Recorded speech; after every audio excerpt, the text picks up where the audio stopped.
রাত 9টা। আর আজ রবিবার। বলেছিলাম রোজ প্রতিদিন যা বলবো সত্যি বলবো, ঠিক রাত 9টায়। আর আজ রবি বাসরীয় ধামাকা দিয়ে শুরু করব, চমকে যাবেন। কথায় বলে নামে কি আসে যায়, কিন্তু প্রাথমিক নিয়োগ দুর্নীতিতে এই নাম নিয়েই যত রহস্য। দুর্নীতির সঙ্গে ডায়েরির যোগ আমরা জানি, আজ দেখাবো তেমনই এক ডায়েরির পাতা থেকে উঠে আসা একটা নাম। সেই নামে চোখ আটকেছে সিবিআই এর তদন্তকারীদের। নামটা কার? নামটা জনৈক মনীষ জৈনের। কে জনৈক মনীষ জৈন? প্রাথমিক নিয়োগ দুর্নীতির তদন্তে সিবিআই আধিকারিকদের হাতে আসা একটি ডায়েরিতে লেখা এই নাম।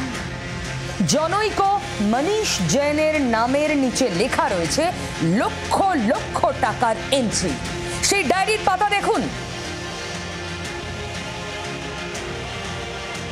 এই সেই ডায়েরির পাতা, যে 24 ঘন্টার মেগা এক্সক্লুসিভ, যা কেউ দেখানোর সাহস পাবে না। এই জনৈক মনীষ জৈন কে? ডায়েরিতে কি লেখা? রওশন আলমের কাছ থেকে 3টি নোট বই পাওয়া গিয়েছিল। তার মধ্যে বহু ব্যক্তি যাদের টাকা দেওয়া হয়েছে, তাদের কোন তারিখে কত টাকা দেওয়া হয়েছে সেগুলো নথিবদ্ধ করা রয়েছে সেই নোট বইগুলোর মধ্যে। তার মধ্যে একটি নোট বই, যেটা লোকনাথ ডায়েরি বলে একটি নোট বই রয়েছে, সেই বাজেয়াপ্ত নোট বইয়ের 7 নম্বর পৃষ্ঠাতেই মনীষ জৈনের কথা উল্লেখ রয়েছে। প্রসঙ্গত 2024 সাল পর্যন্ত রাজ্যের শিক্ষা সচিব কিন্তু ছিলেন মনীষ জৈন, যাকে ইতিমধ্যেই জিজ্ঞাসাবাদ করেছে সিবিআই এই মামলারই অন্যান্য বিষয়ে। নোটবুকে জনৈক মনীষ জৈনের নামের সঙ্গে লেখা 14 লক্ষ টাকার হিসেব। মাস ধরে ধরে টাকার হিসেবের এন্ট্রি রয়েছে। প্রথম এন্ট্রিতে 3 লক্ষ টাকার সঙ্গে লেখা জানুয়ারি, দ্বিতীয় এন্ট্রিতে 5 লক্ষ টাকার পাশে লেখা ফেব্রুয়ারি। 2021 এন্ট্রি 6 লক্ষ টাকা, যার পাশে লেখা 2 মার্চ 2021। জনৈক মনীষ জৈনের নামের পাশে টাকার অঙ্ক এবং এন্ট্রি কেন লেখা? প্রাথমিক নিয়োগ দুর্নীতিতে কি লাভবান এই জনৈক মনীষ জৈন? তিনি কি চাকরি বিক্রির ঘুষের টাকা পেয়েছিলেন? তিনি নিজে সেই টাকা নিয়েছিলেন নাকি অন্য কোথাও পাঠিয়েছিলেন? ডায়েরি হাতে আসার পর প্রশ্ন অনেক। আদালতে জমা দেওয়া চার্জশিটে বিভিন্ন সময় অনেক নামের উল্লেখ করেছে সিবিআই। তাপস মণ্ডলের থেকেও ডায়েরি উদ্ধার হয়েছিল, তাতেও কিছু নাম ছিল। তাহলে সিবিআই এর হাতে আসা ডায়েরিতে জনৈক মনীষ জৈনের নাম কেন এত গুরুত্বপূর্ণ হিসেবে উঠে আসছে? তাই না? প্রশ্নটা ওঠে না, মনীষ জৈন, জনৈক মনীষ জৈন কে? এখন এই মনীষ জৈন যার নামে এই উল্লেখ রয়েছে, তিনি কে সেটা রওশন আলমকে জিজ্ঞাসাবাদ করা হয়েছিল। কিন্তু রওশন আলম যেটা বলছেন সেটা হলো যে তাকে অরুণ হাজরা তাকে এই নামটি এন্ট্রি করতে বলেছিল। অর্থাৎ তিনি যাদের যাদের টাকা দিতেন, সেই টাকা দেওয়ার যে টাকা কাকে দেওয়া হয়েছে, কবে দেওয়া হয়েছে, কি দেওয়া হয়েছে, কত অ্যামাউন্ট দেওয়া হয়েছে, সেগুলো তিনি লিখে রাখতেন। এ বিষয় নিয়ে এই হ্যান্ডরাইটিং এক্সপার্ট টেস্ট করানো হয়েছে রওশন আলমের, অর্থাৎ তার যে এটা তার হাতের লেখা সেটা কনফার্মেটরি স্টেটমেন্ট এসছে। পাশাপাশি রওশন আলমের বক্তব্য রেকর্ড করানো হয়েছে এবং তাকে সাক্ষী হিসেবে উল্লেখ করছে কিন্তু সিবিআই। ফলে এখন এই মনীষ জৈনের নাম নিয়ে কিন্তু রহস্য ঘনীভূত হয়েছে। কে এই মনীষ জৈন, যার নাম অর্থাৎ যাকে কবে কোন টাকা দেওয়া হয়েছে সেগুলো লিপিবদ্ধ করা রয়েছে? এখানেই চমকে যাচ্ছেন। এবার একটা বয়ান, চমকে দেওয়ার মতো বয়ান। মনে আছে আপনাদের অরুণ হাজরাকে? কে অরুণ হাজরা?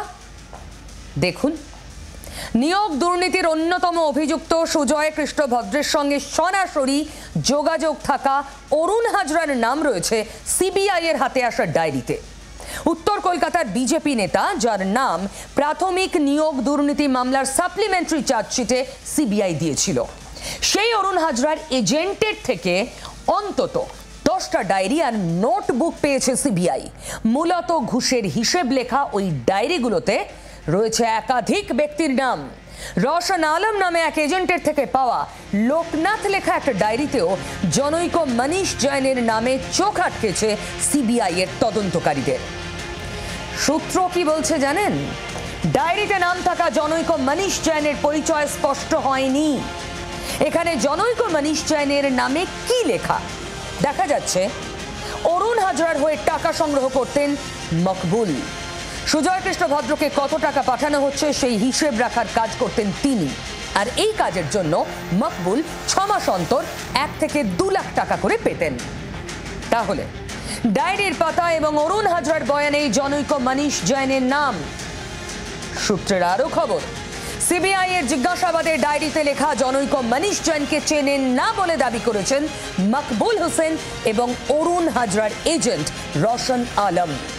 জনৈক মনীষ জৈনের পরিচয় জানা যায়নি, তবে এই মনীষ জৈন যে নিয়োগ দুর্নীতির বেশ বড় কেউকেটা, এই বিষয়ে কারোর কোনো সন্দেহ নেই। যা বলবো সত্যি বলবো, আর সে কথা রেখেই হেভিওয়েট শ্বশুর আর তার জামাইয়ের ফন্দি ফিকির ফাঁস করেছিলাম আমি। দেখুন আবার একটা মেগা এক্সক্লুসিভ। সেটা বলতে গিয়ে একটা প্রবাদ মাথায় আসছে একদম গোড়ায়। জম, জামাই, ভাগনা কেউ নয় আপনা। কেন বলছি বলুন তো? ওই যে হাই প্রোফাইল শ্বশুর আর জামাই, ওটাই তো মেগা এক্সক্লুসিভ। খবরটা কি ধীরে ধীরে বলি। কয়েকদিন আগে নিয়োগ দুর্নীতি মামলায় শ্বশুর, হাই প্রোফাইল শ্বশুর, হেভিওয়েট শ্বশুর পার্থ চ্যাটার্জির বিরুদ্ধে তার জামাই কল্যাণময় ভট্টাচার্য রাজসাক্ষী হবেন, এমন খবর শোনা গেল। অনেকেই মুচকি হেসে ওই প্রবাদটা আওড়েছিলেন, আরে জম, জামাই, ভাগনা কেউ আপনা নয়। জামাই তো শ্বশুরের টাকা, মানে শ্বশুরের কামাই নিয়ে গেল জামাই, এরকম তো শুনেছিলাম। তারপর শ্বশুরের বিরুদ্ধে গিয়ে দাঁড়িয়ে গেলেন। কেউ কেউ বাঁকা চোখে শ্বশুর জামাইয়ের সম্পর্কের টানাপোড়েন নিয়েও প্রশ্ন তুলেছিলেন। আসলে রাজ্য রাজনীতির পোড় খাওয়া অনেকেই প্রাক্তন শিক্ষামন্ত্রীর বিরুদ্ধে কল্যাণময় ভট্টাচার্যের রাজসাক্ষী হওয়ার খবর হজম করতে পারেননি। করবেনই বা কি করে? কেন্দ্রীয় এজেন্সির একাধিক সূত্র যা আমার কাছে আছে। কি খবর জানেন? আগে আপনাদের দেখাই। এই যে জামাই কল্যাণময়, তিনি শ্বশুরের কামাই, কালো কামাই, অভিযোগ তো তাই। তাকে সাদা রং কি করে করতেন? স্কুল টিচারদের চাকরি বেচে পার্থ চট্টোপাধ্যায় যে কালো টাকার পাহাড় বানিয়েছিলেন বলে অভিযোগ, তাতে সাদা রঙের প্রলেপ চড়াতেন জামাই কল্যাণময়। তাহলে কি এমন হলো যে শ্বশুরের বিরুদ্ধে চলে গেলেন জামাই রাজা, পার্থর কামাই খেয়ে নিলেন জামাই, হয়ে গেলেন রাজসাক্ষী? নাকি এর পিছনে কোনো মাস্টার প্ল্যান আছে, কোনো ট্রিক, কোনো কৌশল? এই নিয়েই আমাদের আজকের মেগা এক্সক্লুসিভ রিপোর্ট, কারণ আমি যা বলি সত্যি বলি। ইতিমধ্যেই ম্যাজিস্ট্রেটের সামনে কল্যাণময়ের বয়ান রেকর্ড করা হয়েছে। ইডি বলছে অতীতে জিজ্ঞাসাবাদের সময় এজেন্সির কাছে পার্থর আর্থিক তছরূপ সম্পর্কে কল্যাণময় যা যা তথ্য দিয়েছিলেন রাজসাক্ষী হিসেবে, সেগুলোই গোপন জবানবন্দিতে তার জানানোর কথা। ইডির কাছে কি বলেছিলেন জামাই রাজা? চলুন দেখে নি একবার। নিয়োগ দুর্নীতির কালো টাকা সাদা করতে একাধিক ভুয়ো সংস্থা তৈরি করেন পার্থ। ভুয়ো সংস্থাগুলোর কর্ণধার পদে বসানো হয় জামাই কল্যাণময়কে। পার্থর স্ত্রীর নামে তৈরি বাবলি চ্যাটার্জি মেমোরিয়াল ট্রাস্টের মাধ্যমেও কালো টাকা সাদা করা হতো। এই ট্রাস্টি হিসেবে নাম রয়েছে কল্যাণময় ও তাঁর স্ত্রী সোহিনী ভট্টাচার্যের। ট্রাস্টের তহবিল জোগাড়ের জন্য বিভিন্ন ব্যক্তিকে নগদে 1,17,00,000 টাকা দেন প্রাক্তন শিক্ষামন্ত্রী। তার বদলে ট্রাস্টের নামে চেকে টাকা নেন। বাবলি চ্যাটার্জি মেমোরিয়াল ট্রাস্টের নামে সম্পত্তি কেনার ক্ষেত্রে আর্থিক নয়ছয় হয়েছিল। পূর্ব মেদিনীপুরে বিসিএম ইন্টারন্যাশনাল স্কুল তৈরির জন্য কল্যাণময়কে নগদে 15 কোটি টাকা দেন পার্থ। এখানে শেষ নয়, আরো আছে। জামাই রাজা ইডির কাছে জানিয়েছেন কালো টাকা সাদা করা হতো আর কোন কোন উপায়। চলুন দেখি সেগুলো কিরকম। সেগুলো হলো 2017 সালে মেসার্স বটানিক্স অ্যাগ্রোটেক নামে সংস্থা তৈরি করেন কল্যাণময় 2017-এ। তারপর কল্যাণময় সংস্থার কাজ কি ছিল? ধান কেনা বেচা আর মাছ চাষ। এর মাধ্যমে নিয়োগ দুর্নীতির টাকা মাছ আর ধান বিক্রির আয় হিসেবে দেখানো হতো বলে অভিযোগ। কল্যাণময় নাকি ইডিকে তাই জানিয়েছেন। তাহলে এবার আপনি বলুন, 2017 সালে যে সংস্থা খোলা হয়েছিল যার মাধ্যমেই কেনাবেচা চলতো, মনে করা হচ্ছে দুর্নীতির টাকা সাদা করার, টাকা ধুলাইয়ের মেশিন হিসেবে এই কোম্পানিগুলো কাজ করত। যে জামাই শ্বশুরের দুর্নীতির সাম্রাজ্য প্রতিষ্ঠার অন্যতম কারিগর, তিনি কি করে শ্বশুরের বিরুদ্ধে দাঁড়িয়ে গেলেন রাজসাক্ষী হয়ে? তাহলে ওই জম জামাই ভাগনা কেউ নয় আপনা প্রবাদটা সত্যি হয়ে গেল? দূর, তাহলে থোড়ি আমি মেগা এক্সক্লুসিভ করে আপনাদের দেখাতাম। যা বলি সত্যি বলি, আর সত্যিটা হলো না, শ্বশুরের বিরুদ্ধে যাননি জামাই কল্যাণময়, বরং উল্টো। আইনজীবীরা কি বলছেন জানেন? অনেকের সঙ্গে কথা বলেছি, কনসাল্ট করেছি ব্যাপারটা বুঝতে। তাদের মতে জামাইয়ের রাজসাক্ষী হওয়ায় শ্বশুর বিপদে পড়ে গেলেন, বিষয়টি একদম তা নয়। এটা হতে পারে কোনো কৌশল, কোনো ট্রিক। কারণ পার্থ চট্টোপাধ্যায় ও তার পরিবারের কৌশল যদি না হয়, তাহলে আচমকা এতদিন পর জামাই রাজসাক্ষী হতেন না। কি রকম সেই কৌশল? নিয়োগ দুর্নীতিতে ইডির মামলায় দোষী প্রমাণিত হলে বেশ কয়েক বছরের জন্য কল্যাণময়ের জেল যাত্রা নিশ্চিত ছিল। রাজসাক্ষী হয়ে যাওয়ায় প্রথমেই গ্রেফতারি এড়াতে পারবেন পার্থর জামাই, এমনকি মামলা থেকে অব্যাহতিও পেয়ে যাবেন। ফলে রাজসাক্ষী হওয়ার কারণে প্রাক্তন শিক্ষামন্ত্রীর পরিবারের একজনের বিপদ কেটে গেল। তাহলে কৌশল না? জামাইকে মামলা থেকে বের করে দিলেন পার্থ চট্টোপাধ্যায়। কৌশল তো। রাজসাক্ষী হওয়াটা আসলে অব্যাহতি। তবে এটা একটা দিক, এই কৌশলের আরো একটা দিক রয়েছে, আর তাই এই খবরের গুরুত্ব এত। এবং সেই আর একটা দিক অনেক বেশি তাৎপর্যপূর্ণ আর ইন্টারেস্টিংও। পার্থর জামাইয়ের গোপন জবানবন্দিকে আদালতে প্রামাণ্য নথি হিসেবে পেশ করবে ইডি। তারপরেই পাল্টা প্রশ্ন তুলবেন পার্থর আইনজীবী। এই যে টাকাগুলো প্রাথমিক দুর্নীতির টাকা হিসেবে দেখানো হচ্ছে, মানি ট্রেলের প্রমাণ চাইবেন তো তারা। ফলে জামাই কল্যাণময়ের রাজসাক্ষী হওয়া শ্বশুর পার্থর বিরুদ্ধে থাকা মামলার পরিণতি পাল্টাতে পারবে না বলেই মত পার্থ চ্যাটার্জির আইনজীবীদের।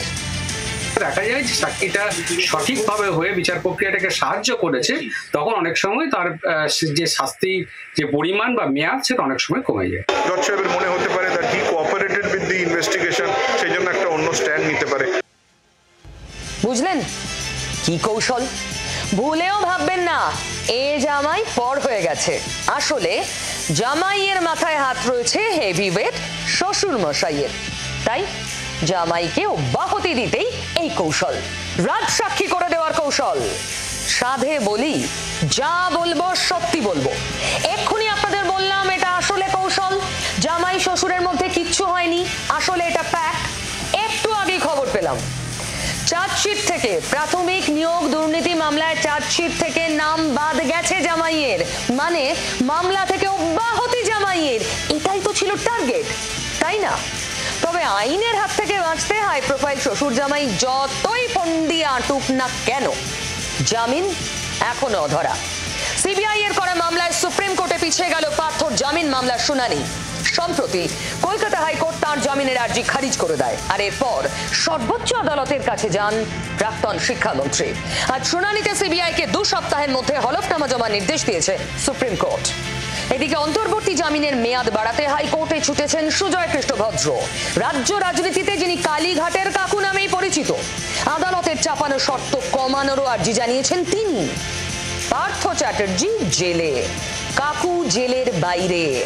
পার্থ জেল থেকে বেরোতে চাইছেন, কাকু বাইরে থাকার মেয়াদ বাড়াতে চাইছেন।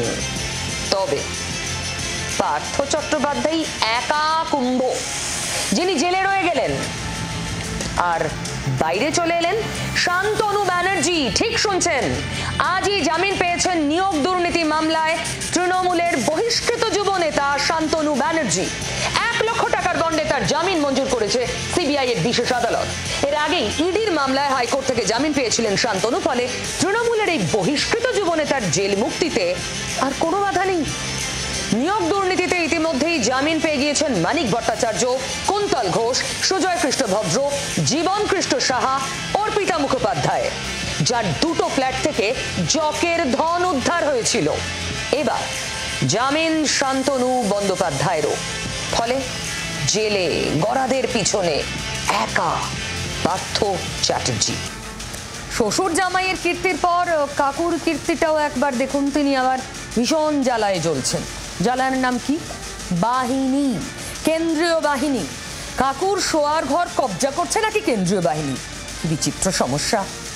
তবে দিশা পেতে চাইছেন কাকু। কাকু মানেই যে নামটা আপনার মনে প্রথম আসছে, এক্স্যাক্টলি আমি তার কথাই বলছি। কালীঘাটের কাকু সুজয় কৃষ্ণ ভদ্র। আর দিশা পেতেই তিনি কোর্টে ছুটছেন। আসলে ঘরে বাইরে এমনকি বাড়ির শোবার ঘরও যদি দখল হয়ে যায়, তাহলে আর আদালত ছাড়া উপায় কি বলুন? কে দখল করছে কাকুর শোবার ঘর? আরে কেন্দ্রীয় বাহিনীর জওয়ানরা। এমনই তো কাকুর অভিযোগ। একটু প্রাইভেসি চেয়ে হাইকোর্টে ছুটেছেন সুজয় কৃষ্ণ ভদ্র। তা বাহিনী বাড়ির ভিতর জোর করে ঢুকছে কি করে? কেন্দ্রীয় বাহিনীর জওয়ানরা সুজয় কৃষ্ণ ভদ্রকে ছায়ার মতো ঘিরে রেখেছেন কেন? সুজয় কৃষ্ণ ভদ্রের গতিবিধি এতটা নজরে রাখতে হচ্ছে কেন? সুজয় কৃষ্ণ ভদ্র ওরফে কালীঘাটের কাকুর মনে এখন বোধহয় ঘুরে ফিরে আসছে গানের এই লাইনটাই। নিয়োগ দুর্নীতি মামলার অন্যতম অভিযুক্তের দাবি, তার বাড়িতে ঘরে যেখানে সেখানে যখন তখন হাজির হচ্ছে কেন্দ্রীয় বাহিনী। কালীঘাটের কাকুর জামিনের শর্ত ছিল তার উপর নজরদারি চালাতে পারে সিবিআই, কিন্তু হাইকোর্টে সুজয় কৃষ্ণ ভদ্রের অভিযোগ নজরদারির নামে তার জীবন অতিষ্ঠ করে তুলেছে সিবিআই এর পাঠানো কেন্দ্রীয় বাহিনীর জওয়ানরা। কেন্দ্রীয় বাহিনীর জওয়ানদের বাড়ির বাইরে থাকতে বলা হয়েছিল, তবে রাত হলে বাড়িতে ঢুকে পড়ছেন জওয়ানরা। বাড়ির সেকেন্ড ফ্লোরের বেডরুম দখল করে থাকছেন তারা। বাড়ির সব সুযোগ সুবিধাও নিচ্ছেন জওয়ানরা। এখানেই শেষ নয়, বাড়ি থেকে ডাক্তার দেখাতে বের হলেও পিছু নিচ্ছে কেন্দ্রীয় বাহিনী। এখানেই শেষ নয়, তিনি যখন হাসপাতালে যাচ্ছেন ট্রিটমেন্টের জন্য, সেই সময় একদম পিছু ফলো করছে কেন্দ্রীয় বাহিনী। কেবিনের বাইরে থাকছে কেন্দ্রীয় বাহিনী। কে আসছে কে না আসছে তার নাম রেজিস্ট্রি তারা ফলো করছে। এর জন্য চিকিৎসায় বিলম্ব হচ্ছে। আর কাকুর এই অভিযোগ নিয়েই শুরু হয়েছে রাজনৈতিক চর্চা। ও কত লোকের রাতের ঘুম কেড়েছে, কত সংসার ওর জন্য ভেঙেছে এবং ভাঙার মুখে আছে। ওর মতন একটা জানোয়ারের জন্য যা যদি কেন্দ্রীয় বাহিনী এটা করে, তাহলে তারা ঠিক করছে ওর সবার ঘরও দখল করে নেওয়া উচিত। কারণ তার বাড়িতে ঢুকে পড়ার যদি অনধিকার চর্চা হয়ে থাকে, তার বাড়িতে ঢুকে পড়া যদি ট্রেসপাসিং হয়ে থাকে, যেভাবে আদালতের সম্মুখীন হয়েছেন, তাহলে আদালতের মতো করে সিদ্ধান্ত জানাবে। যেহেতু সেন্ট্রাল বাহিনী কেন্দ্রীয় সরকারের খরচায় চলেন, আমার মনে হয় যে কোনো জায়গায় তারা এরকম ডিউটি পালন করুন না কেন, তাদের ক্ষেত্রে একটা তাদের নির্দিষ্ট সিস্টেম রাখা উচিত। 18 ফেব্রুয়ারি হাইকোর্ট থেকে শর্ত সাপেক্ষে জামিন পান কালীঘাটের কাকু ওরফে সুজয় কৃষ্ণ ভদ্র। জামিনের শর্ত ছিল জেলমুক্ত হলেও বেহালার বাড়িতে থাকতে হবে। চিকিৎসক এবং আইনজীবী ছাড়া কারোর সঙ্গে কথা বলতে পারবেন না। সিবিআইকে তার 2টি ফোন নম্বর দিতে হবে। কেন্দ্রীয় গোয়েন্দা সংস্থা কাকুর উপর নজর রাখতে পারবে। সুজয় কৃষ্ণর অভিযোগ, হাইকোর্টের নির্দেশ অমান্য করেই বাহিনীকে ব্যবহার করছে সিবিআই।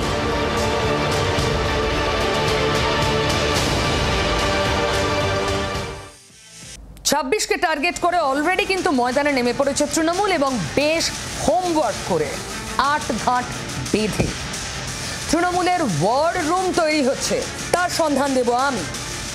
ধর্মকে বর্ম করে 26-এর যোদ্ধারা ময়দানে নামছেন। যোদ্ধা যখন বর্ম পরে ময়দানে নামছে, তাহলে একটা ওয়ার রুমও নিশ্চয়ই আছে, তাই না? আছে তো, আলবাত আছে। আর সেটাই এক্সক্লুসিভ। আপনাকে বলছে পিউ। এক্সক্লুসিভ খবরটা কি জানেন? ভোট যুদ্ধ আগামী বছর। বাংলার রাজনৈতিক দলগুলো দলীয় কার্যালয় থেকে সব পরিচালনা করছে, এটা তো নতুন কিছু নয়। 34 বছর আগের কথা ভাবুন। বামেদের রাজপাট কোথা থেকে চলতো? ভোটের সময় সিপিএম এর রাজ্য সদর দপ্তর আলিমুদ্দিন স্ট্রিটে বসে ফোনে, শুধু ফোনে যাবতীয় নির্দেশ দিতেন অনিল বিশ্বাস। তারপর এই হালের অনুব্রত মণ্ডলের কথাই ধরুন। ভোটের সময় বীরভূমে বাড়ির পাশে পার্টি অফিসে বসে শুধু ফোনে ফোনে গোটা জেলার ভোট কন্ট্রোল করতেন।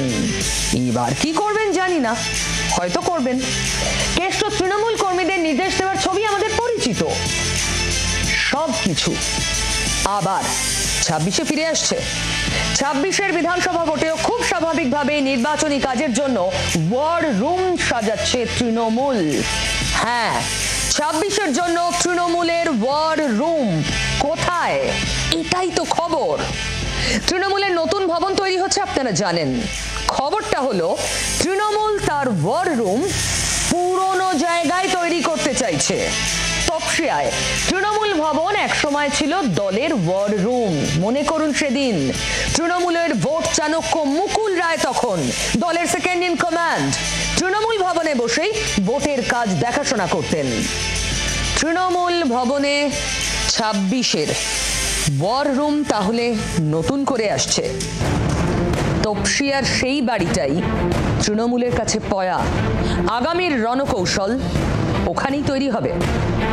তৃণমূল কংগ্রেস সূত্রে জানা যাচ্ছে যে পুরনো আস্থাই ভরসা হয়ে উঠতে চলেছে তৃণমূল কংগ্রেস নেতৃত্বের কাছে। তপসিয়ায় আগের সেই তৃণমূল ভবন এখন আর নেই, কিন্তু পুরনো সেই ভবন ভেঙে নতুন করে বানানো হচ্ছে। 2023 সালের 1 জানুয়ারি দলের প্রতিষ্ঠা দিবসের দিন নতুন ভবনের ভিত পুজো করেন তৃণমূলের সর্বভারতীয় সাধারণ সম্পাদক অভিষেক ব্যানার্জি। খবর হয়েছিল সেদিনও। G+6 বিল্ডিং তৈরির কাজ চলছে। নতুন ভবন তৈরির কাজ তদারকি করছেন তৃণমূলের একদম প্রথম সারির নেতারা। অভিষেক ব্যানার্জিও ভবন তৈরির কাজ দেখে এসেছেন। তৃণমূল সূত্রে খবর, 26-এ ভোটের আগেই নতুন ভবন শেষ করার চেষ্টা হচ্ছে। আর যদি সম্ভব না হয়, অন্তত একটা বা দুটো ফ্লোর যাতে রেডি হয়, প্ল্যান বিতে সেটাও রয়েছে। পুরোদমে কাজ চলছে, এই লক্ষ্যেই কাজ চলছে যে যদি সম্ভব হয়, আপনি যেটা বললেন যে ইলেকশনের আগে সেখানে দপ্তর পাঠিয়ে দিয়ে যদি কাজ করা যায়, সেটা তো আমরা চাইবো সব সময়। 2009 লোকসভা নির্বাচন, 2011 বিধানসভা নির্বাচন, 2014 লোকসভা নির্বাচন, 2016 বিধানসভা নির্বাচন, 2019 লোকসভা নির্বাচন, এমনকি 2021 দেখা গেছে যে রীতিমতো ওয়ার রুমের কাজ করেছে এই তৃণমূল কংগ্রেস ভবনটি। প্রায় নিয়মিত নেতাদের, প্রথম সারির নেতাদের যাতায়াত, সেখান থেকে শুরু করে স্কুটিনি, নিয়মিত সাংবাদিক সম্মেলন 2021 দেখা গেছে। সুতরাং এই ভবনটি যেমন অনেক কিছুর সাক্ষী, পাশাপাশি দাঁড়িয়ে এই ভবনটি তৃণমূল কংগ্রেসের নেতৃত্ব মনে করেন যে তাদের কাছে অনেক পয়া। দলীয় সূত্র বলছে নতুন ভবনে মমতা ব্যানার্জি আর অভিষেক ব্যানার্জির জন্য আলাদা ঘর থাকবে। জেলার নেতৃত্ব, শাখা সংগঠনের প্রধানদের বসার জায়গাও আলাদা হবে। কনফারেন্স হলও থাকবে, মানে একেবারে কর্পোরেট কায়দায় অফিস। মুকুল রায় তৃণমূলের সর্বভারতীয় সাধারণ সম্পাদক যখন ছিলেন, দলীয় সংগঠন ভোটের কাজ তো এখান থেকেই চালাতেন। ফোনে নেতাকর্মীদের নির্দেশ দিতেন, ভোটের দিন খোঁজ খবর নেওয়া, সব এই পুরনো বাড়ি থেকেই। পুরনো চাল তাহলে ভাতে বাড়ে। আর তাই তৃণমূল আবার আর একটা ভোটের আগে পুরনো জায়গায় ফিরতে চাইছে। তৃণমূল আটঘাট বাজছে, বিজেপি চেষ্টা করছে, বামেরা পিছিয়ে। বামেরা আবার শূন্য থেকে শুরু করতে চায়। যে গ্রাম বামেদের ভিত্তি, যে গ্রামের ওপর নির্ভর করে 34 বছর রাজ করেছে, সেই গ্রামে ঢুকতে বামেদেরও কৌশল বাঁধতে হচ্ছে। আর সব থেকে চমকপ্রদ কি জানেন? সেই কৌশল RSS কে অনুকরণ করে। বিশ্বাস না হলে নিজে দেখুন। কি যেন বলে তৃণমূল, ওই যে শূন্য থেকে মহাশূন্যের দিকে এগিয়ে যাচ্ছে কারা? বামেরা। সত্যি তো, আর একটা ভোট এসে গেল, মানে এই সালটা পেরোলেই বাম কোথায়? ঘুরে দাঁড়াতে দাঁড়াতে কোমরই না ভেঙে যায়। এখন নাকি বামেদের অনুপ্রেরণার নাম RSS। আরে আমি নিজেও আমার কানকে বিশ্বাস করতে পারিনি এই খবর শুনে। তাই ভালো করে খোঁজ খবর নিতে শুরু করি, ব্যাপারটা কি জানতে। চলুন দেখি 26-এর আগে কিভাবে RSS বামেদের উৎসাহ দিচ্ছে। বামেদের অনুপ্রেরণা কি RSS? সংঘকে অনুকরণ করতে চাইছে বামেরা, ভাবছেন তো? আদর্শগতভাবে আরএসএস আর বাম দুই মেরুতে উত্তর আর দক্ষিণে অবস্থান করে। সেখানে কি করে সম্ভব, কিভাবে সম্ভব একে অন্যের অনুপ্রেরণা হওয়ার? সেটাই তো বলবো, এখানেই তো পলিটিক্যাল টুইস্ট। তাই তো আরএসএস এবং বাম রাজনীতির কথাই বলছি। স্কুল ড্রপ আউট, গোদা বাংলায় কি বলে স্কুল ছুট, খুব পরিচিত শব্দ। বিশেষ করে গ্রামের দিকে স্কুল ছুটের সংখ্যা বেশি। গরিব পরিবারের শিশুরা অনেকেই অর্থের অভাবে স্কুলে যেতে পারে না। আবার যারা স্কুলে ভর্তি হয় ওই টানাটানির সংসারে স্কুল চালিয়ে যেতে পারে না, ছেড়ে দিতে হয়। ভাবছেন বামেদের কথা বলতে গিয়ে হঠাৎ স্কুল ছুট কেন এই প্রসঙ্গ আনছি? আরে এখানেই তো বামেদের কৌশল। যেখানে প্রশ্ন উঠছে যে আরএসএস বামেদের ইন্সপিরেশন, সংঘকে অনুকরণ করতে চায় বাম। দেখুন, শিক্ষার অধিকার থেকে বঞ্চিত যে শিশু, তাদের শিক্ষা দানের উদ্দেশ্যে বহু দিন ধরে স্কুল চালায় আরএসএস আর বিশ্ব হিন্দু পরিষদ। আরএসএস যে স্কুলটা চালায় তার নাম একল বিদ্যালয়, আর বিশ্ব হিন্দু পরিষদ যে স্কুল চালায় তার নাম সরস্বতী বিদ্যা মন্দির। আরএসএস এর স্কুল মোকাবিলার পাল্টা ময়দানে নামার সিদ্ধান্ত আগেই নিয়েছিল সিপিএম। 26-এর আগে এবার সরাসরি বা ছাত্র সংগঠন, বাম ছাত্র সংগঠন এসএফআই এর ব্যানারে নয়, এসএফআই এর অ্যান্টি ড্রপ আউট স্কোয়াড ময়দানে নামছে। মানে একলের কাউন্টার করবে অ্যান্টি ড্রপ আউট স্কোয়াড। 10 থেকে 15 জনের টিম, যারা গ্রামে গ্রামে প্রত্যন্ত অঞ্চলে ঘুরে তথ্য সংগ্রহ করে। বছর ঘুরলে বিধানসভা ভোট, তার আগে চলতি বছরে আরএসএস এর কাউন্টার ন্যারেটিভ নিয়ে আসরে নামানো হচ্ছে এসএফআই এর অ্যান্টি ড্রপ আউট স্কোয়াডকে। কি কাজ করবে এরা, আসবো সে প্রসঙ্গে। তবে আগে দেখাই আরএসএস আর বিশ্ব হিন্দু পরিষদ কিভাবে এই স্কুলগুলো চালায়।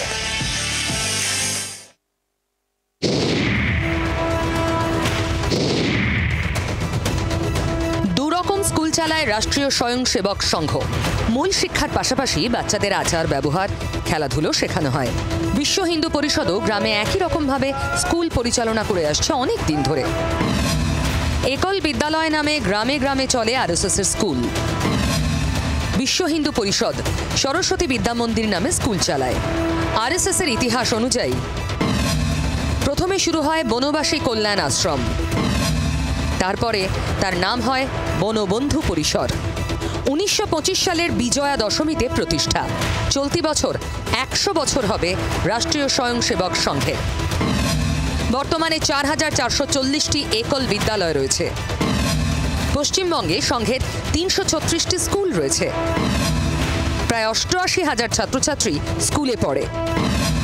অন্যদিকে সরস্বতী শিশু মন্দির রয়েছে 500-র বেশি। রাজ্যে দুভাগে স্কুল পরিচালনা করে আরএসএস। দক্ষিণবঙ্গে আরএসএস এর স্কুল পরিচালনাকারী সংস্থার নাম বিবেকানন্দ বিদ্যা বিকাশ পরিষদ। উত্তরবঙ্গে বিদ্যাভারতী উত্তরবঙ্গ নামে পরিচালনকারী সংস্থা সংঘের স্কুল চালায়। বাংলায় আরএসএস এর সংগঠন বৃদ্ধির সঙ্গে সঙ্গে আরও নতুন স্কুল স্থাপিত হচ্ছে।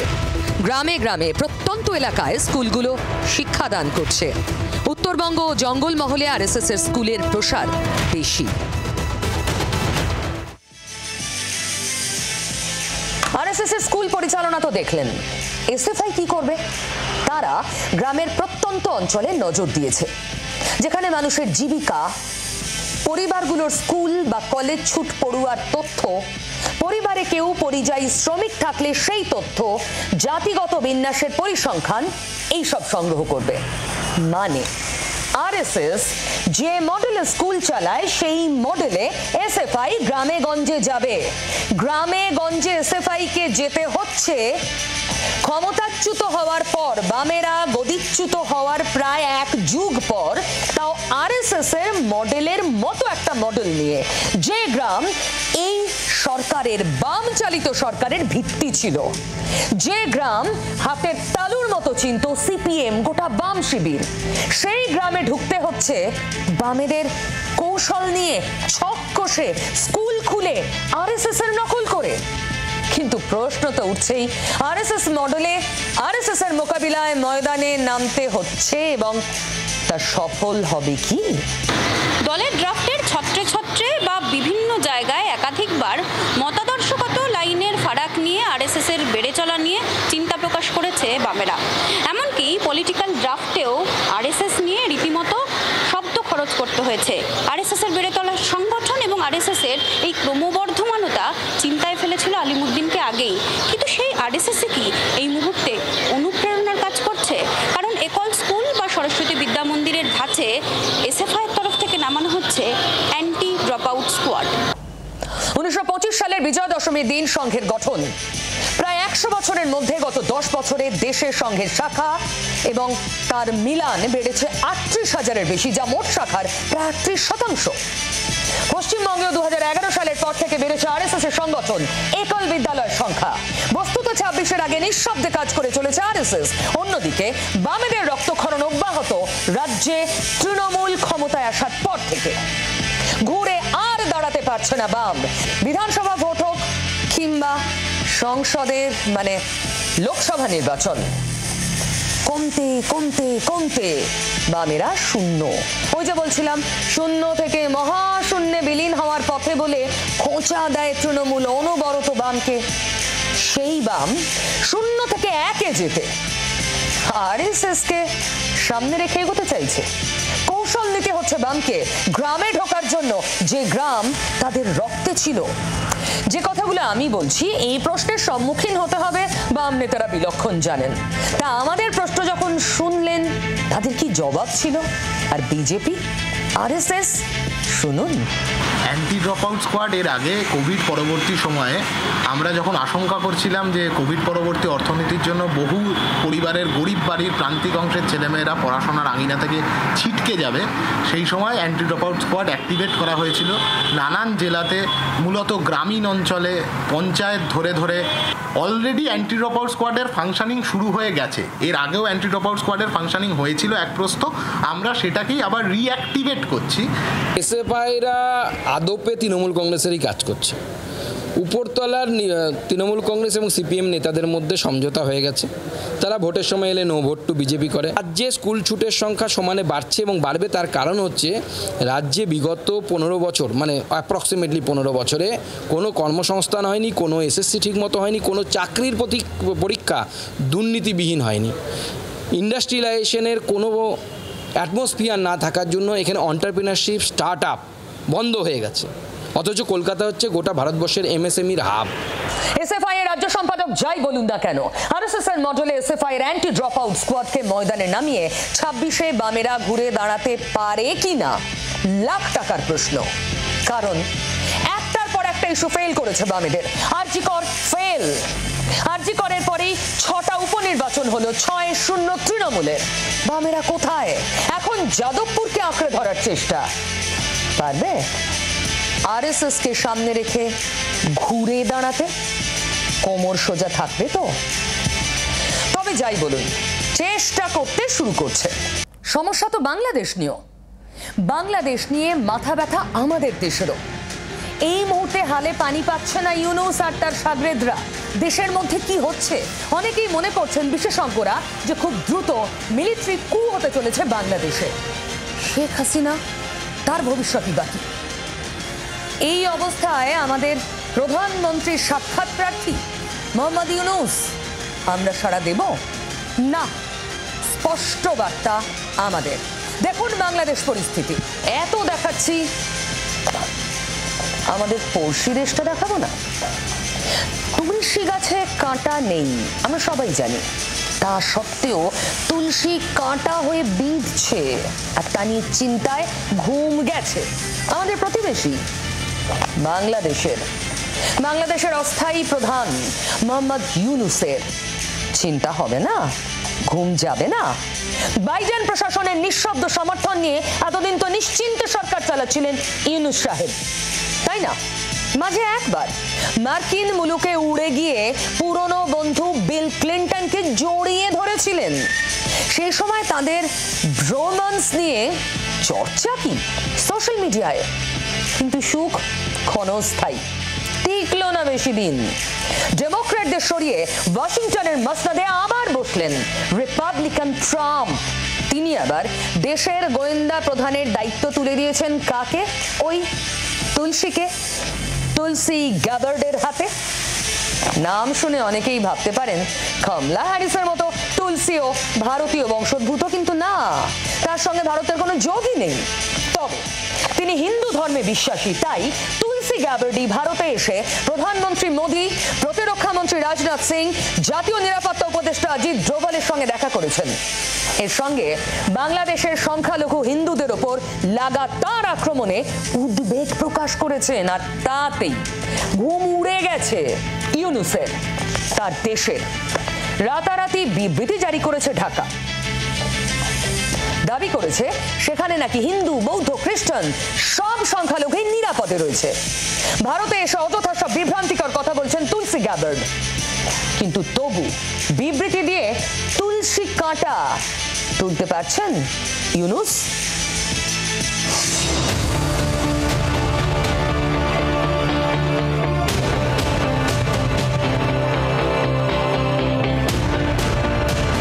বাংলাদেশে হিন্দু নির্যাতন দেখেও দেখেনি জো বাইডেনের ডেমোক্র্যাট প্রশাসন। ডোনাল্ড ট্রাম্প ক্ষমতায় আসার পর ঢাকা নিয়ে অবস্থান বদলের ইঙ্গিত দিয়েছিল ওয়াশিংটন। এবার পদ্মাপাড়ের হিন্দু নির্যাতন নিয়ে সরব হলেন মার্কিন গোয়েন্দা প্রধান তুলসী গ্যাবার্ড, তাও আবার দিল্লিতে দাঁড়িয়ে। 2.5 দিনের সফরে ভারতে এসেছেন তুলসী। সোমবার নয়াদিল্লিতে তাঁর সঙ্গে দেখা করেন প্রধানমন্ত্রী নরেন্দ্র মোদী। আলাদা করে বৈঠক করেন প্রতিরক্ষা মন্ত্রী রাজনাথ সিং এবং জাতীয় নিরাপত্তা উপদেষ্টা অজিত ডোভাল।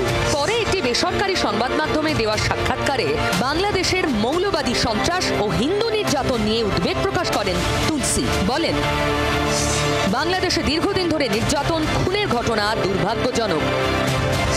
হিন্দু, বৌদ্ধ, খ্রিস্টান সহ সংখ্যালঘুদের ওপর অত্যাচারের ঘটনা নিয়ে প্রেসিডেন্ট ট্রাম্প এবং মার্কিন প্রশাসন চিন্তিত। এখানেই শেষ নয়, বাংলাদেশের সঙ্গে ইসলামী খেলাফতকে জুড়ে তিনি বলেন, ইসলামিক সন্ত্রাসবাদীদের বিভিন্ন গোষ্ঠীর ভাবধারা এবং লক্ষ্য একই, ইসলামিক খলিফার নীতি এবং শাসন চালু করা। দিল্লিতে বসে তুলসীর এমন মন্তব্যে চোটে লাল ইউনূস সরকার। সোমবার রাতেই ঢাকা থেকে বিবৃতি দেওয়া হয়। তুলসী গ্যাবার্ডের করা এই মন্তব্য বিভ্রান্তিকর এবং বাংলাদেশের সুনাম ও ভাবমূর্তির জন্য ক্ষতিকর। কোনো নির্দিষ্ট প্রমাণ বা অভিযোগের উপর ভিত্তি করে এই মন্তব্য করা হয়নি, বরং পুরো জাতিকে মোটা দাগে এবং অযৌক্তিকভাবে উপস্থাপন করা হয়েছে।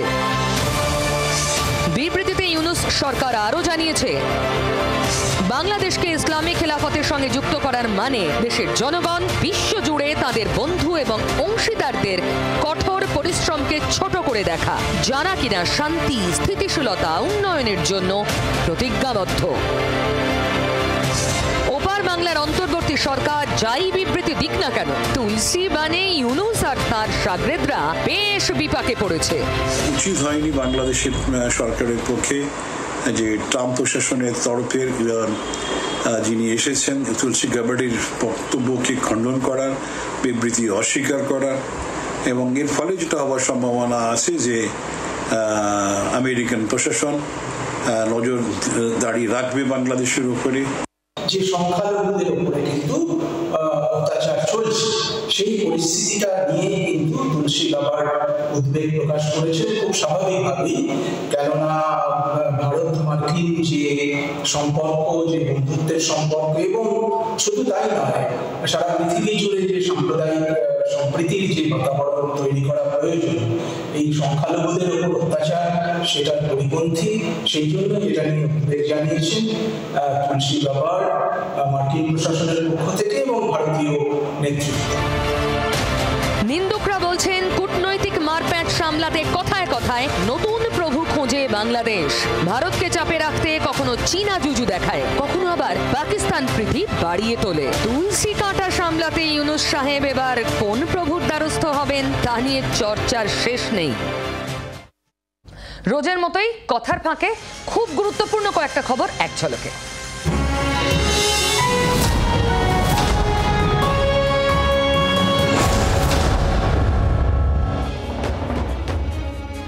লন্ডন সফরে মুখ্যমন্ত্রী, অক্সফোর্ড বিশ্ববিদ্যালয়ে আমন্ত্রণে বিলেত যাত্রা, টেমসের পারে মুখ্যমন্ত্রী।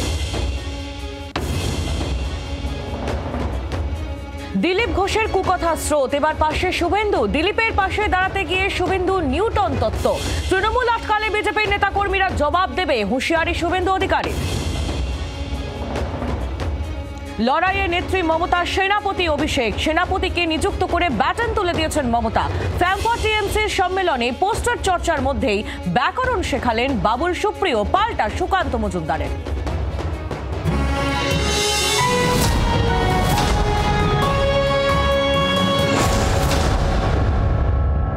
তবে আমায় যদি বলেন এ সপ্তাহের সবথেকে উল্লেখযোগ্য বিষয় কি, আমি একটাই কথা বলবো, ঘরের মেয়ের ঘরে ফেরা। ঠিক ধরেছেন, সুনিতা উইলিয়ামস। এর থেকে ভালো খবর, আনন্দের খবর আর কিচ্ছু হতে পারে না। আবেগের খবরও বটে, সে যেন এক রূপকথা। মহাকাশ থেকে মহাসমুদ্রে যেভাবে অবতরণ হলো ঘরের মেয়ে সুনিতা উইলিয়ামসের ঠিক 9 মাস পর, সে কথা, সে ছবি, সে দৃশ্য ভোলার নয়। বিজ্ঞান আর রূপকথা যেখানে মিলে মিশে একাকার। দেখুন, তবে এই সব কিছুর মধ্যেও যা বলবো, সত্যি বলবো, শেষই করতে পারবো না যদি না ওই মেয়েটির ছবি দেখাই, যিনি রিয়েল লাইফ হিরো। ঝপ করে মহাশূন্য থেকে মহাসমুদ্রে এসে পড়লেন। সে কি দৃশ্য, যেন রূপকথা। প্যারাশুটে ভাসতে ভাসতে ক্যাপসুল জলে এসে পড়ল, জাহাজ তুলে নিল মহাকাশচারীদের।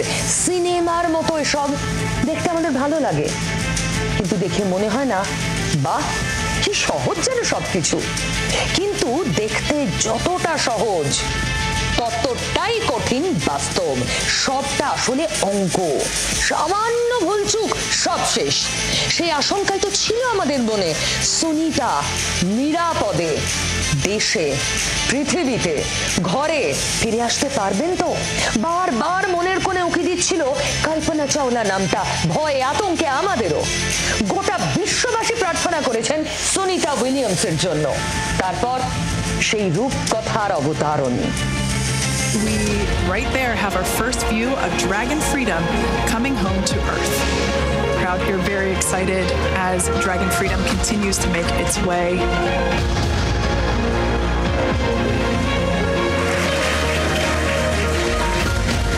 এভাবেই কি মহাকাশ ঘুরে আসা সুনিতাদের স্বাগত জানালো নীল আটলান্টিকের ডলফিনরা? কে জানে, কিন্তু গোটা বিশ্ব স্বাগত জানিয়েছে আজ। সাম্প্রতিক সময়ে আর কোনো মহাকাশচারীকে নিয়ে এতটা আগ্রহ ছিল না যতটা ছিল সুনিতা উইলিয়ামসকে নিয়ে। 8 দিনের সফরে গিয়ে 9 মাস কাটিয়ে আসা কি চারটিখানি কথা?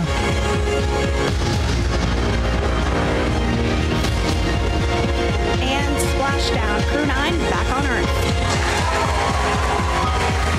ভোর 3:27 ফ্লোরিডা সাগরে সুনিতাদের নিয়ে স্প্ল্যাশ ডাউন করে স্পেস এক্সের ক্রু ড্রাগন। সুনিতা আর বুচ উইলমোর ছাড়াও তাতে ছিলেন রাশিয়ার মহাকাশচারী আলেকজান্ডার গর্ভনভ আর আমেরিকার নিক হেগ। গত বছর জুনে বোয়িংয়ের স্টার লাইনারে চড়ে মহাকাশে পাড়ি দিয়েছিলেন সুনিতা উইলিয়ামস আর বুচ উইলমোর। স্টার লাইনারের গেরোয়ে আটকে ছিলেন এতদিন, অবশেষে ঘরে ফেরা। এই 286 দিনে আন্তর্জাতিক স্পেস স্টেশনে চেপে 4576 বার পৃথিবীর চারদিকে পাক খেয়েছেন সুনিতারা। নিক আর আলেকজান্ডার অবশ্য ছিলেন 171 দিন।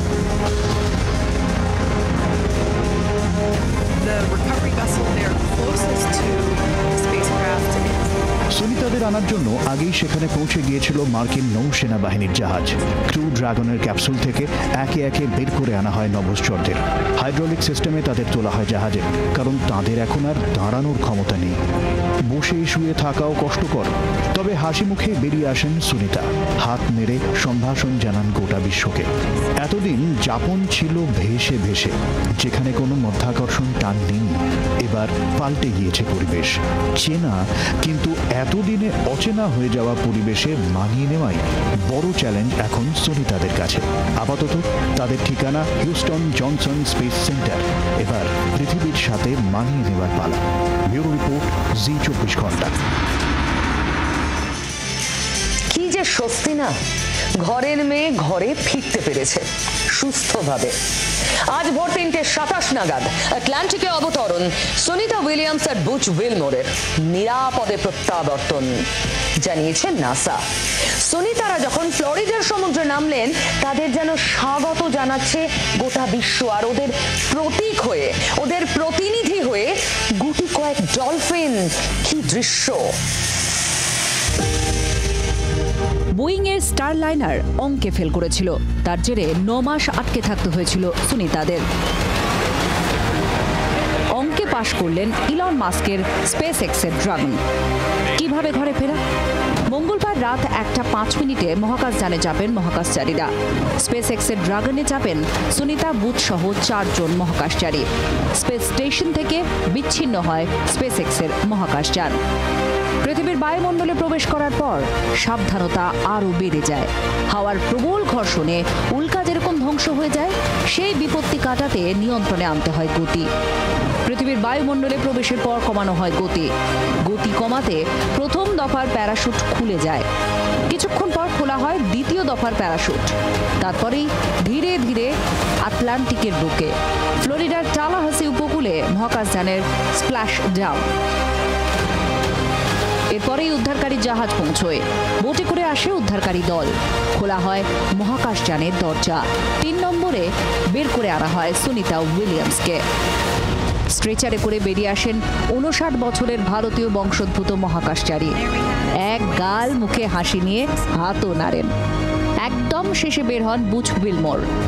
এই গোটা যাত্রাটাই ছিল নিখুঁত অঙ্কের। যখন বায়ুমণ্ডলে প্রবেশ, কোন সময় প্রথম প্যারাশুট, কোন সময় দ্বিতীয়, কোন জায়গায় সেই প্যারাশুটের জলে ঝাঁপ, সব অঙ্ক মেনে। অঙ্কে ভর করেই ঘরের মেয়ের ঘরে ফেরা। ব্যুরো রিপোর্ট, জি 24 ঘন্টা। ফিরে তো এলেন, এরপর থাকবেন কেমন? সোজা হয়ে দাঁড়াতে কতদিন সময় লাগবে? কি খেতে হবে? কত প্রশ্ন। বিশেষজ্ঞরাও বলছেন বিভিন্ন মত। শুধু আমরা চাই খুব দ্রুত, স্বাভাবিক, একদম আগের জীবনে ফিরুন সুনিতা আর বুচ। ওদের জন্য আমাদের শুভেচ্ছা। Welcome back Sunita, Butch.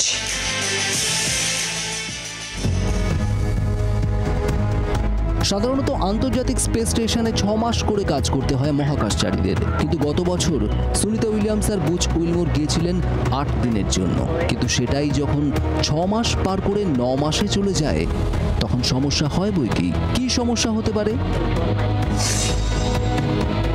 অসম্ভব ভাবনার একটা পরিবেশে দিনের পর দিন থাকলে স্বাভাবিক শারীরবৃত্তীয় প্রক্রিয়ার অনেকটা হেরফের ঘটে। শরীরে তরলের স্বাভাবিক গতি বাধা পায়। উপরের দিকে বইতে থাকে তরল, মস্তিষ্কে তরল জমা হতে থাকে, মাথা ফুলতে থাকে, সরু হয় পা, পায়ের পাতা তুলনামূলক নরম হয়ে যায়।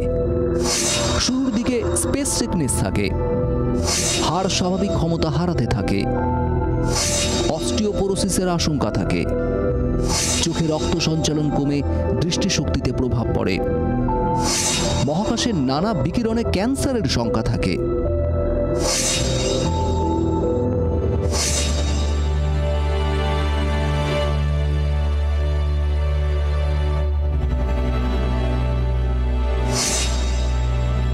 শরীরের এই উল্টে পাল্টে যাওয়া পরিস্থিতিকে সামলে যখন আবার পৃথিবীতে ফিরে আসতে হচ্ছে, তখন আবার নতুন করে মানিয়ে নেওয়ার পাল্টা চ্যালেঞ্জ সুনিতা উইলিয়ামসের।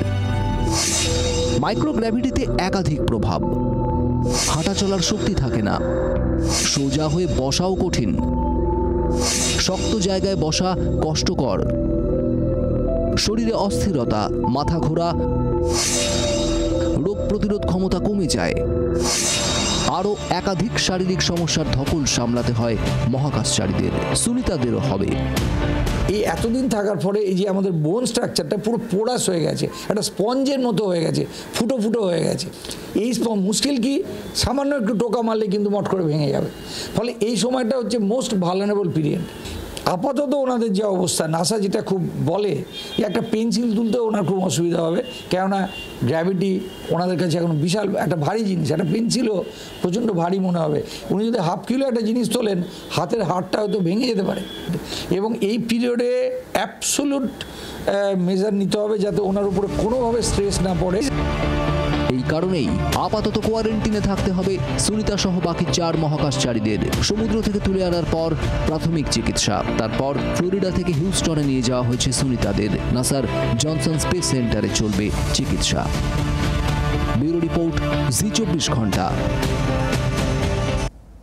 কথা দিয়ে কথা রাখি, বলেছি সপ্তাহে 7 দিন আপনাদের সামনে আসবো সত্যি শোনানোর অভ্যেস করাতে, রোজ রাত 9টায়। আবার আগামীকাল দেখতে থাকুন জি24 ঘন্টা। বাংলার আওয়াজ, বাঙালির আবেগ, জি24 ঘন্টা।